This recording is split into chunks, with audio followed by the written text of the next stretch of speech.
Okay, एक example बहुत interesting है कि एक यूनिफॉर्म मीटर रूल है। मीटर मतलब 100 सेंटीमीटर, यूनिफॉर्म मीटर रूल। पहले तो आप मीटर रूल बना लीजिए।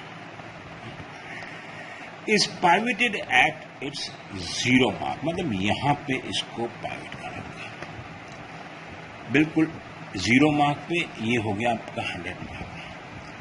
इसका वेट जो है वो दिया गया है 10 GF, 10 ग्राम फोर्स। ये कहां पे है? ये कोई भी हम लोगों के इस एग्जाम्पल में कहीं भी यूनिफॉर्म मीटर स्केल दे रखा है या हाफ मीटर स्केल दे रखा है, इनमें सब डिफरेंस समझ लीजिएगा। हाफ मीटर 50 सेंटीमीटर का होता है, फुल मीटर मतलब इसका वेट एक्ट करेगा 50 सेंटीमीटर पे, which is centre of gravity, जो हम लोग बाद में पढ़ेंगे, बट याद कर लीजिए बीच में पड़ेगा। और ये वेट लग रहा है 10 ग्राम फोर्स। तो मोमेंट कितना हुआ इसका? ये किधर घुमाएगा? इसको ऐसे घुमाएगा। तो ये क्या है? Clockwise. Sum of clockwise moment is equal to 10 into 50, 10 into 50, 500 GF centimetre. ये हमने यूनिट मैकेनिकल वो ग्रेविटेशनल यूनिट और सेंटीमीटर। क्वेश्चन ये है कि एक और फोर्स लगाना है, वो कहां लगाया जाए ताकि ये स्केल गिरे ना, स्टेबल हो जाए। अब मान लीजिए हम नीचे लगाएंगे तो एंटी क्लॉकवाइज मूवमेंट और बढ़ेगा, तो हमें एक फोर्स ऊपर लगाना पड़ेगा कहीं, तभी इसको बैलेंस करेंगे। अगर ये चीज है, इसको नीचे यहाँ पे खींच रहा है कोई, तो हम कैसे रोकेंगे? इसे ऐसे रोकेंगे। ये नीचे खींच रहे हो, अगर मैं इसको यहां से ऐसे खींच रहा हूं तो आप इसको ऐसे करेंगे तभी रुकेगा। तो हम फोर्स कहीं भी लगा सकते हैं, यहां पे भी लगा सकते हैं, यहां पे भी लगा सकते हैं, यहां पे भी लगा सकते हैं, ऊपर ही लगेगा। तो क्वेश्चन ये है कि इसमें मिनिमम फोर्स कितना रहेगा? मिनिमम फोर्स बैलेंस करने के लिए sum of anti clockwise movement should be equal to sum of clockwise movement. तो मिनिमम फोर्स के लिए क्या होना चाहिए? जो मोमेंट आर्म है वो मैक्सिमम होना चाहिए। तो मैक्सिमम क्या है? यहां पे। इससे कम में तो मोमेंट आर्म कम होता जाएगा। तो अगर हम इसमें यहां पे फोर्स लगाते हैं, let's say W gram force, तो क्या होगा? ये इसको इधर घुमाएगा, ये नीचे घुमाएगा, तो बैलेंस हो जाएगा। तो हम कहेंगे W into 100 is equal to 10 into 50. So W is equal to 10 into 50 divided by 100. 5 W is equal to 5 unit. यहां से आपको ध्यान रखना, ग्राम फोर्स, ये फोर्स लगेगा। Very good. अब क्वेश्चन ये है कि पाइवेट पे क्या फोर्स लग रहा है? कोई फोर्स यहां पे भी लग रहा है। मोमेंट तो बैलेंस हो गया, क्लॉकवाइज मोमेंट, लेकिन कभी कभी बोर्ड में ये क्वेश्चन पूछ लिया जाता है, what are the force acting here. अब आप ये देखिए, नीचे 10 ग्राम फोर्स, ऊपर 5 ग्राम फोर्स, तो नीचे बैलेंस कितना हुआ? 10 माइनस 5 ग्राम फोर्स नीचे की साइड। इसको क्या बैलेंस कर रहा है? इसको यहां पे एक और फोर्स ऊपर एक्ट करेगा, which will be 5 gram force. अब आप देखिए, ये 5 ग्राम फोर्स, ऊपर 5, टोटल कितना हुआ? 10। नीचे कितना? 10। अगर नीचे वाले को हम प्लस मानते हैं तो इनको नेगेटिव मानेंगे, दूसरी साइड है, तो दोनों का अलजेब्रिक सम कितना हुआ? 10 gram force upwards is equal to 10 gram force नीचे। तो जब भी ऐसा क्वेश्चन होगा तो हमें क्या करना पड़ेगा? सब फोर्सेस ऐड करके जो डिफरेंस आएगा वो ऊपर लगाना। 10 ग्राम फोर्स नीचे, 5 ग्राम फोर्स ऊपर, डिफरेंस कितना हो? 5 ग्राम फोर्स नीचे। इसको बैलेंस करने के लिए 5 ग्राम फोर्स ऊपर लगेगा। I think this is very clear. Will do some more problem करेंगे और सॉल्यूशंस आएंगे। Thank you. क्वेश्चन ये है कि एक हाफ मीटर स्केल है, which is pivoted at the centre. अब सेंटर पे जब पाइवेट है तो हमें इसका वेट को कंसिडर नहीं करना पड़ेगा, क्योंकि वेट हमारा पाइवेट के थ्रू ही एक्ट करेगा, नीचे वेट सेंटर पे आएगा। क्वेश्चन ये है कि which of these two forces, 20 gram force और 12 ग्राम फोर्स, इसको क्लॉकवाइज मोमेंट देगा। अब आप देखिए ये क्या है, ऐसे घुमाने की कोशिश करेगा, ये क्या हुआ, घड़ी ऐसे मूव करती तो ये एंटी क्लॉकवाइज, और ये क्या होगा, ये क्लॉकवाइज। तो आंसर 1 क्या हो गया, 12 gram force will cause clockwise. क्या रॉड इक्विलिब्रियम में है? अब रॉड को इक्विलिब्रियम में देखने के लिए हमें यह देखना होगा कि principal of moment, sum of anti-clockwise movement should be equal to clockwise movement. Anti-clockwise movement क्या है, 20 into 6. 20 into 6 is equal to 120 gram force centimeter. This is sum of anti-clockwise movement. And what is sum of clockwise movement? ये sum, ये sin sum का है। ये क्या हुआ, 12 into 10 is equal to 120 GF centimeter. तो since sum of anti-clockwise moment is equal to sum of clockwise moment, therefore rod is in equilibrium. Rod क्या है, इक्विलिब्रियम में है। अब किस लिए, कैसे, बाय प्रिंसिपल ऑफ मोमेंट्स।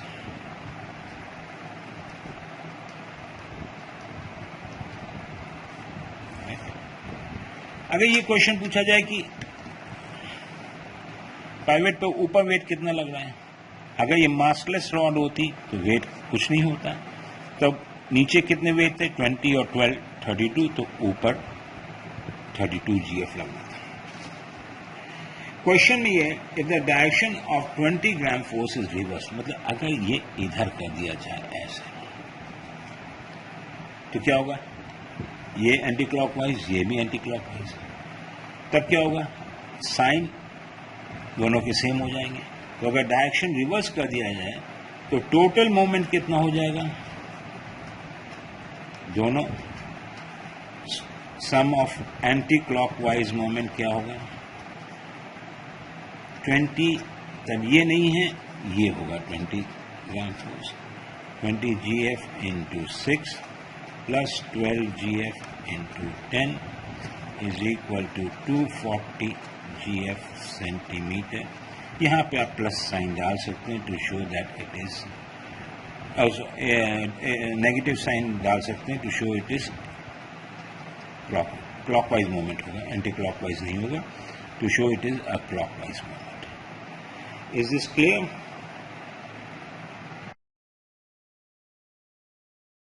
अब हम क्वेश्चन से चालू करेंगे। क्वेश्चन है uniform metal rod of 5 metre length है, 5 मीटर लेंथ है, तो हमने उसको 5 मीटर ऐसे कर दिया 0 और ये 500 सेंटीमीटर एंड वेज 90 न्यूटन। अब इसका वेट कहां से जाएगा, सेंटर पे जाएगा, तो ये वेट हो गया 90 newton, right, weight 90 newton is suspended horizontally, मतलब बिल्कुल ऐसे है, by 2 wires, vertical wires, one at 50 centimetre, एक 50 सेंटीमीटर पे वायर ऐसे लगा है और एक 350 सेंटीमीटर पे, तो ये 250 सेंटीमीटर मार्क हो गया, ये 50 सेंटीमीटर मार्क हो गया और ये 350 सेंटीमीटर मार्क हो गया। ये मार्क बनाना बहुत जरूरी है, ये 2 वायर्स। वेट नीचे है तो इन वायर में टेंशन लगेगा T1 और इसमें लगेगा T2, टेंशन है। क्वेश्चन ये है कि T1 और T2 कितने हैं, ये थोड़ा इंटरेस्टिंग इक्वेशन है। पहले तो हमें ये देखना है by summation of forces, equilibrium में तो sum of downward forces should be equal to sum of upward forces. तो एक इक्वेशन हमारी क्या बनी, T1 plus T2 is equal to 90। जितना ये है इतना ये ऊपर होना चाहिए। अब दूसरी चीज हम यहां से सेंटर मान लें। सेंटर पे हम पाइवट नहीं है, हम इसको दो से अगर हम इसको पॉइंट मान लें तो इस पॉइंट पे जो भी एंटी क्लॉकवाइज होगा वो should be equal to clockwise. तो इस पॉइंट से इस पॉइंट को अगर आप देखेंगे तो कितना हुआ, ये डिस्टेंस कितना है 250 माइनस 50 200, और यहां से ये कितना है 350 माइनस 50 ये 300। इसको A मान ले, इसको B मान ले, इसको C मान ले। तो किसी भी जो पाइवट इसको भी मान सकते हैं हम, यहां पे भी मान सकते हैं। इस पॉइंट को अगर हम पाइवट मानते हैं तो sum of anti clockwise moment should be equal to clockwise. Anti clockwise moment क्या हुआ, sum of anti clockwise moment, ये एंटी क्लॉकवाइज है, is equal to 90 into 200 newton centimetre. अभी हमने न्यूटन सेंटीमीटर रख रहे हैं क्योंकि दोनों यूनिट्स दोनों साइड बराबर आ जाती है, तो इसलिए कोई, लेकिन मेंशन करना जरूरी है। इसको T2 मान रहे हैं तो सम ऑफ क्लॉकवाइज मोमेंट, ये क्या है क्लॉकवाइज घुमाना चाहिए, will be T2 into distance कितना है 300 न्यूटन सेंटीमीटर। दोनों बराबर होंगे इक्विलिब्रियम के लिए बाय प्रिंसिपल ऑफ मोमेंट, तो you can say T2 into 300 to 90 to 200, और T2 is equal to 90 into 200 divided by 300, 0 0 30. So T2 is equal to 16 Newton. इस इक्वेशन से हम T1 निकाल सकते हैं, therefore T1 is equal to 30 Newton।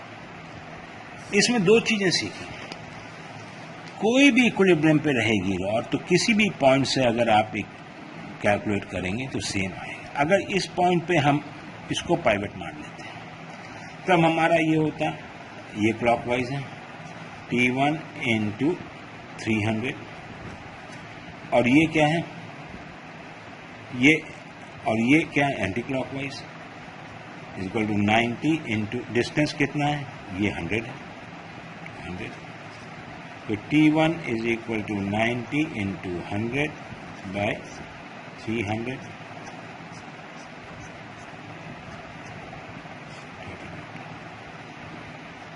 तो हमेशा हम लोग किसी भी इक्विलिब्रियम में किसी भी पॉइंट से हम लोग मोमेंट कैलकुलेट कर सकते हैं। इस पॉइंट पे भी sum of anti clockwise moment should be equal to sum of clockwise moment. यहां से भी कर सकते थे, लेकिन फिर हमें T2 और T1 के बीच की रिलेशन मालूम चलती कि T2 is twice of T1, तो हम वो भी कर सकते थे कि T1 इस पॉइंट पे अगर हम लेते तो हमारा हो जाता ये कितना है, ये 100 है और ये 200 है। तो taking this as the centre, यहां से sum of anti clockwise moment, एक sum of clockwise moment is equal to sum of anti clockwise, तो हम कहते हैं T1 into 200 is equal to T2 into 100, तो T1 is equal to T2 by 2 या T2 is equal to 2T1, तो यहाँ पे हम 2T1 लिख देते तो T1 हमारा 90 डिवाइडेड बाई 3 आ जाता। This is a very interesting problem, इसलिए मैंने आपको करवाया। Okay, this is a quite an interesting example, इसको जरा हम लोग देखें। इसमें क्या है कि एक मीटर स्केल है जिसका मास जो वेट है 100 ग्राम फोर्स है। इट इज पाइवटेड एट सेंटर, तो वेट किधर एक्ट करेगा, यहां एक्ट करेगा एट द पाइवट, नीचे की साइड। दो मास लगे हुए हैं, एक 150 और 250। ये जो डिस्टेंस है ये 40 सेंटीमीटर है फ्रॉम द पाइवट, और ये है 20 centimetre.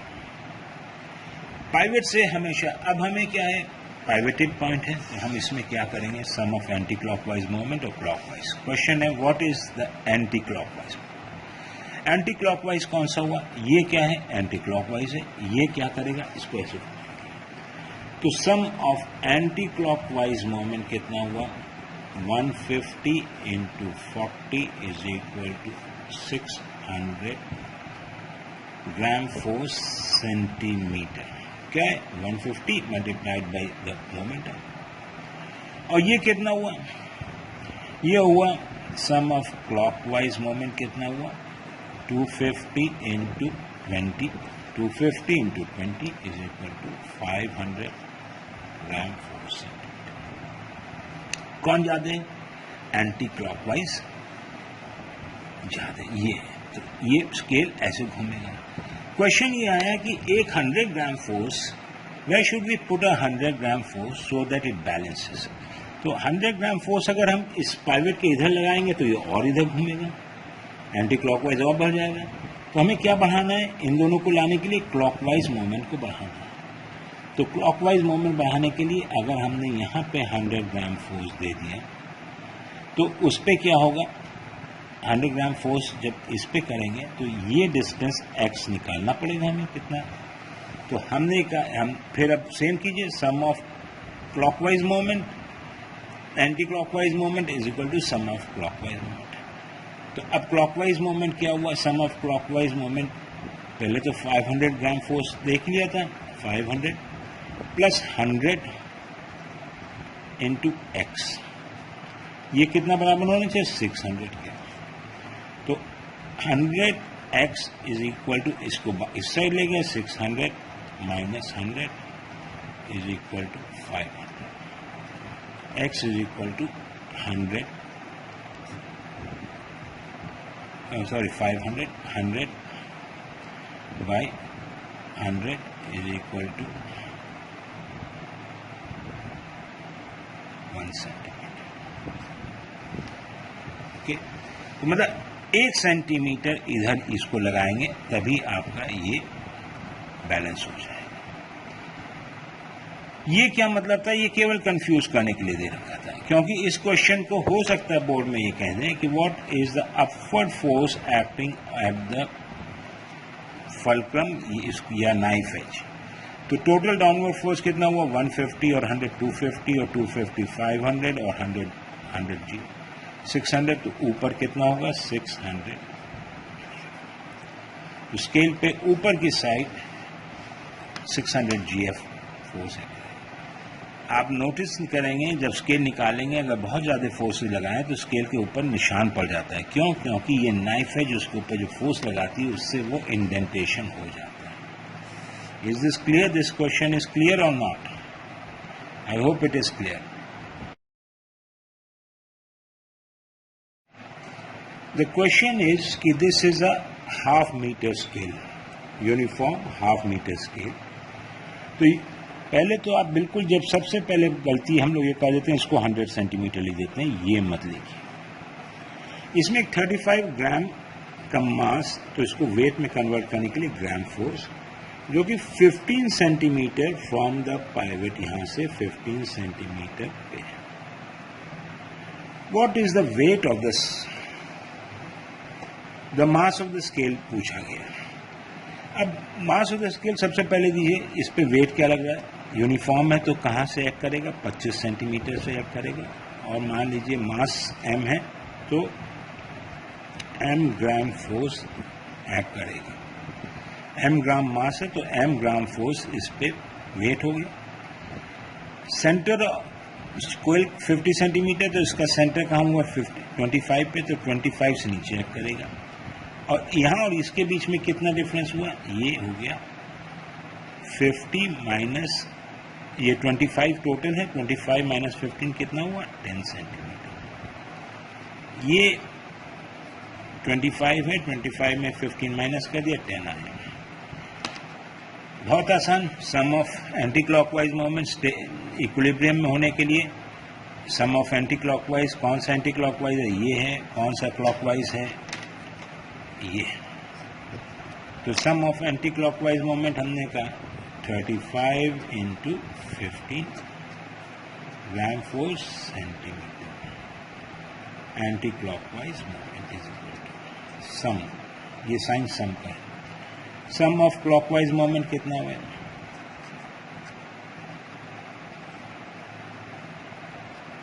m into 10 GF centimetre, दोनों इक्वल होने चाहिए by principle of moment for the thing to be in equilibrium. तो m into 10, अननोन को लेफ्ट हैंड साइड पे रखिए, is equal to 35 into 15, so m is equal to 35 into 15 by 10, 2, 3, so that is 105 divided by 2 is equal to 52.5 m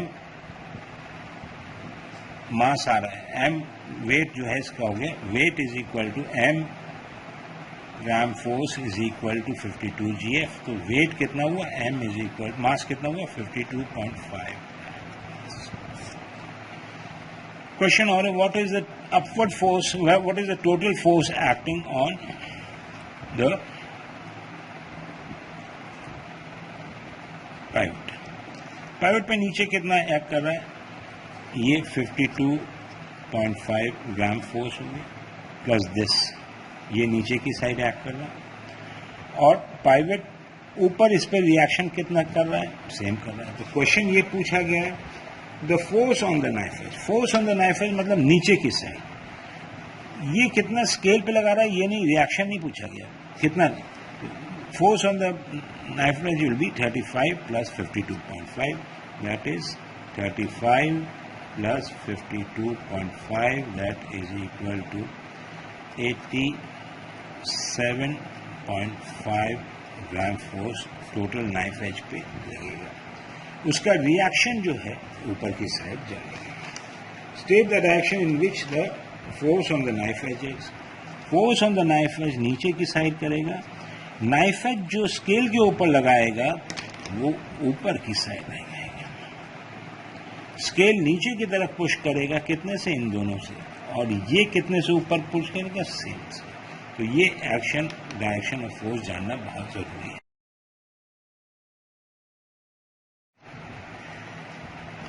moment का एक बहुत अच्छा example मैं आपको करवाना चाह रहा था। एक बॉल है, बड़ी सी बॉल है, वो यहाँ पे रुक गई है, सीढ़ी से ऊपर ले जाना है उसे। तो क्वेश्चन ये है कि फोर्स कहाँ लगाया जाए, यहाँ लगाया जाए, यहाँ लगाया जाए, कहाँ लगाया, जिससे ये आसानी से चला जाए। अगेन ऊपर ले जाने के लिए पहले तो हमें देखना पड़ेगा किस पॉइंट पे वो रोटेट करेगी, क्या यहाँ पे रोटेट करेगी, नहीं, वो ये आपका पाइवट होगा जिस पे वो रोटेट करेगी, ये ऐसे करके ऐसे रोटेट करके ऊपर जाएगी। तो अगर फोर्स एफ लगना है तो मैक्सिमम डिस्टेंस फोर्स का पाइवट से होना चाहिए, मैक्सिमम मोमेंट आर्म होना चाहिए। अगर फोर्स यहाँ लगा रहे हैं तो मोमेंट आर्म कितना होगा, perpendicular distance between the force and the pivot, तो ये होगा, ये आर है तो ये भी आर होगा। और अगर हम फोर्स यहाँ लगा रहे हैं तो क्या होगा, ये दोनों केस में क्या है, मोमेंट इज लाइक दिस। तो यहाँ पे लगाने पे मैक्सिमम फोर्स लगेगा, यहाँ पे लगाने में भी मिनिमम फोर्स लगेगा, मैक्सिमम टॉर्क आएगा। यहाँ पे भी अगर हम लगाते हैं तब भी क्या होगा, आर, एफ आर यहाँ पे टॉर्क आएगा, एफ आर इस पे टॉर्क आएगा, और इस वाले पे आएगा एफ इंटू 2R। तो मैक्सिमम टॉर्क हमेशा यहाँ से आएगा। ये भी क्वेश्चन पूछा जाता है, बोर्ड में 1-2 बार आ चुका है।